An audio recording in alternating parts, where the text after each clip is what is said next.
Well, Arsenal has a chance to go 6 points ahead of Man City in the coming game that they're going to be playing tomorrow at the Emirates.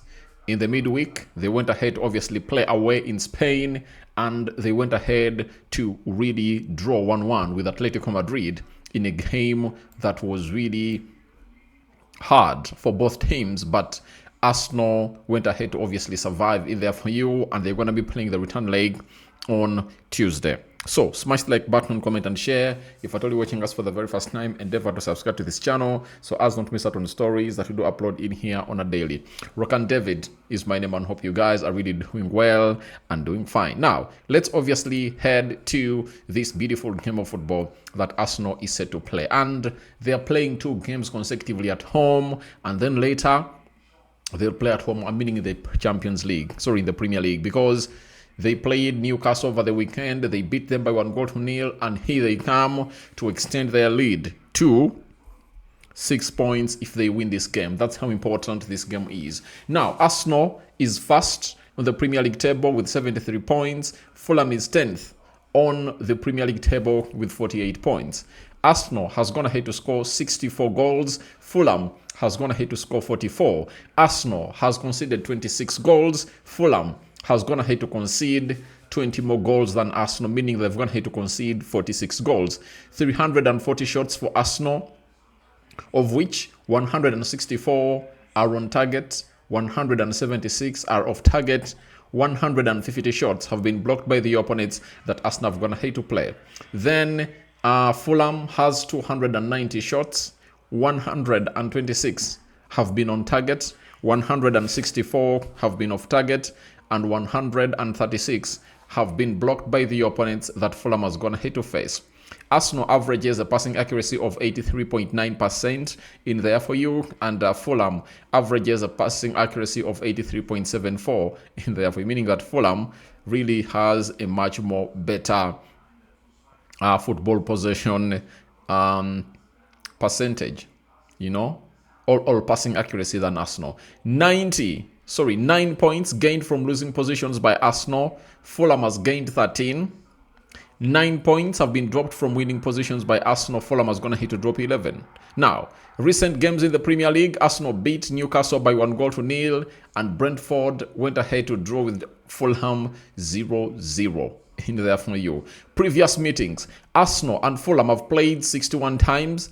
Arsenal has won 40. Fulham has won 8, and they've been 13 draws. So Arsenal has really gone ahead to really give Fulham a beating, 40 times, out of 60. So Fulham has only gone ahead to win 8. Now, when you look at the previous meetings, Fulham, this season at the Craven Cottage, Arsenal beat them by 1-0.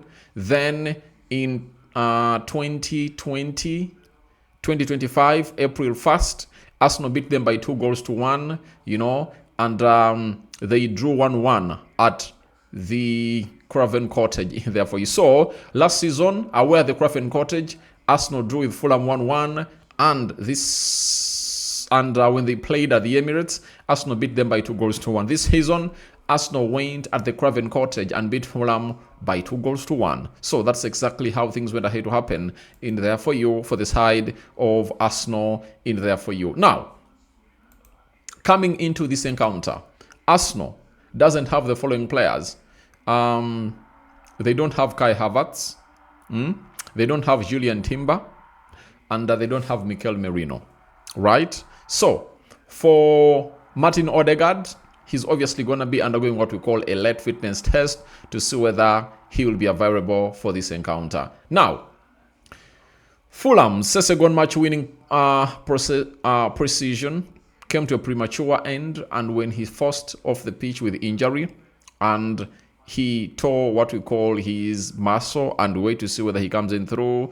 Alex Iwobi will not be reuniting with his boyhood club due to thigh injury.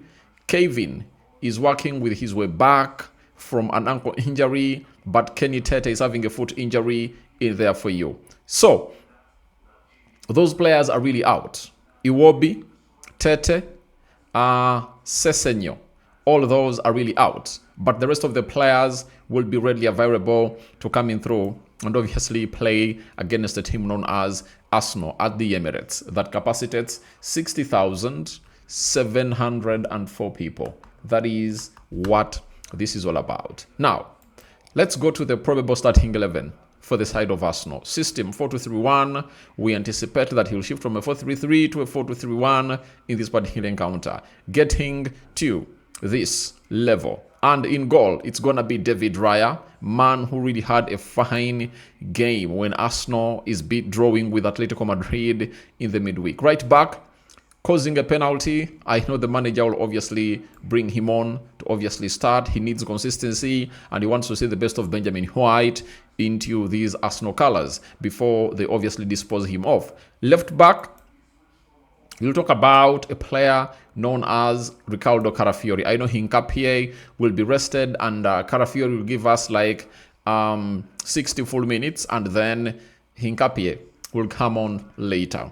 Central defense, obviously Gabriel Magalhaes and William Saliba. I won't be surprised if at all the manager gives Mosquera a nod into this particular encounter and maybe rest William Saliba for the game that Arsenal is going to be playing in the midweek on Tuesday. Playing Saturday, rest Sunday, Monday, Tuesday, full action. When you lose, you're out. Double pivot. Martin Zubimendi was played as a number 8 when played away in Spain. But I believe in this game of football, the manager will obviously play him as a number 6 and Declan Rice as a number 8. But whatever he does, I think what is going to hit to affect the form of Martin Zubimendi has been one. You know, he has played very many games. The intensity is really huge. Even when he was in Spain, you don't expect him to be playing in the Champions League and the Premier League season in, season out. But this Premier League football is very, very calling and it's really draining. And I know the player looks like things aren't moving on as planned because a lot is really not going his way. I'm talking about a player known as Martin Zubimendi in there for you. So I think he can as well play him as an 8 and play Rice as a 6 in this particular encounter. But it will depend on what the game analysis and situation will be from this Arteta and the coaching staff for the side of Arsenal. That is it. From there, we obviously have to see who is going to be playing as a central attacking midfielder. I think Eberechi gets back into the starting 11 for the club of Arsenal to obviously play as a central attacking midfielder because Odegaard, I saw very many people going at Odegaard that was taken off, but looks like he was injured. I don't know what's wrong with Odegaard and injuries this season. Guys, I can't tell. I don't know what's wrong with Martin Odegaard and injuries this season. The guy has been injured. And I think close to 10 times he has been out because of injury. And that is the Martin Odegaard we are really talking about in here for you. So, I go Eze in this game and wait and see how things really pan out. Right attacking midfielder, playing 2 games off the bench. Previous game, I made a prediction that he would start, never started, but I really saw to it that he was rusty when he came off the bench again. But I think this is the particular game of football that the manager has to obviously start him because I know he has to test and see how many minutes can he go.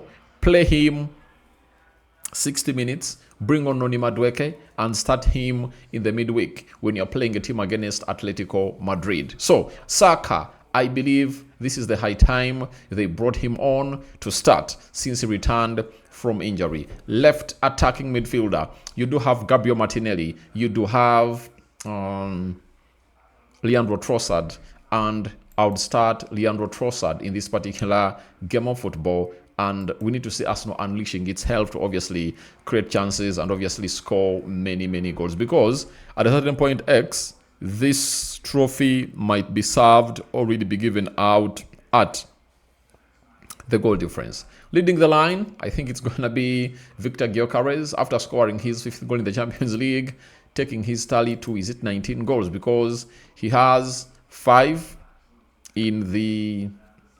he has 5 goals in the Champions League. That is Victor Gyokeres. In the Premier League, he has gone ahead to score 12, right? He has 1 goal in the EFL Cup and 1 goal in the FA Cup, taking his tally to 19. 1 goal away from tying 20 goals. That is Victor Gyokeres for you, and I do believe that he's gonna be started in this particular game. So, coming on through, he needs to obviously get himself a goal in this game to see to it that he really nears the 20 goal mark in the Premier League. People are seeing it as impossible, but with 4 games to go, he can really score 8 goals. You know, he can get in a hat-trick, a braces, and he might find himself doing the needful to hit that number. But scoring tomorrow will see him tied to 20 goals a season. I think that will be great for him as a forward who came in through and never had a preseason with the club of Arsenal. Little creativity from the forwards of Arsenal because most of them are really selfish, you know. But he has gone ahead to obviously get to that level. It really speaks volumes and it means a lot for that guy. Who am I talking about? Victor Gyokeres. So that is my probable starting 11 for the side of Fulham. And when we go to the side of when we go to the side of Fulham, 4-2-3-1 system, Bernard Leno, formerly at Arsenal, in goal. Castegane, right back. Robinson, left back. Anderson and Basse in the central defense. Sander Berge and Lukic in the double pivot. Then you'll be having Wilson playing as a central attacking midfielder. Emily Smith-Rowe, formerly at Arsenal, playing as a left attacking midfielder. Chukwueze playing as a right attacking midfielder, and Jimenez will lead the line for the club of Arsenal there for you. Now, after seeing all that, there are facts that you guys need to know about this entire fixture. And here they come in peace. And let's read to you just 1, 2, 3, 4. 1. Arsenal have never lost in 32 home league games against Fulham. So, Arsenal at home have always gone ahead to beat Fulham. 25 wins and 7 draws. The most any side have faced another without defeat in English football league history. So, Arsenal hasn't gone ahead to lose against Fulham in 32 home league games. So, that stands a very huge, that gives Arsenal a very big edge in this encounter that they'll obviously edge the side of Fulham. Then we go, Fulham have won just one of their last 15 Premier League games against Arsenal, right? 4 draws, 10 losses, a 2-1 home win in December 2023. That is it. So, Fulham have just gone ahead to win 1 in the last 15 Premier League games against Arsenal. That gives Arsenal a very big edge. Fulham have never won a Premier League away game against the table leaders in 13 attempts. 3 draws and 10 losses, with this their first visit since a 2-2 draw at Liverpool in December 2024. So, when they are playing against table leaders, they aren't that fantastic side. And who am I talking about? I'm talking about Fulham. Then, Arsenal have conceded just 11 goals in their 17 Premier League home games this season and have only failed to find net themselves at the Emirates once. They've conceded more than once, just twice at home this term, with those coming in both of their defeats. 2-3 versus Man United and 1-2 versus Bournemouth in there for you. So that is Arsenal for you, and they rarely fail to score at home in there. So another reason to give Fulham a reason to worry when they're facing a club known as Arsenal. Now, I get to my prediction, or I first read you one more stat, you know. Fulham have failed to score in 4 of their last 6 league games, though have won both times they found the net in this run. 3-1 versus Burnley, 1-0 versus Aston Villa. So they've failed to score in 4 of their last 6 league games. Very, very, very, very cumbersome for them and worrying. Arsenal have scored 17 goals from corners in the Premier League this season, including their winner against Newcastle United last time out. It's the outright most corner goals any side has netted in a single campaign in the competition. Remember, last season they had 16. Now they're having 17, and they're still going. And you know they'll go and reach even maybe more in there for you. All 7 of Eberechi's league goals for Arsenal have come in London. Only Olivier Giroud, first 14, and Tony Adams, first 12, have had more consecutive goals in the capital from the start of their Premier League career for the Gunners. So, guys, it's really going to be very interesting for Eberechi because all his goals have gone ahead to come in London for Arsenal. Arsenal's Bukayo Saka is the only player to have had 20 plus shots, 28, and created 20 plus chances, 22, following a ball carry in the Premier League this season. That is Bukayo Saka for you. So, my prediction is simple, 3-1 for the club of Arsenal. I'm out. Bye-bye.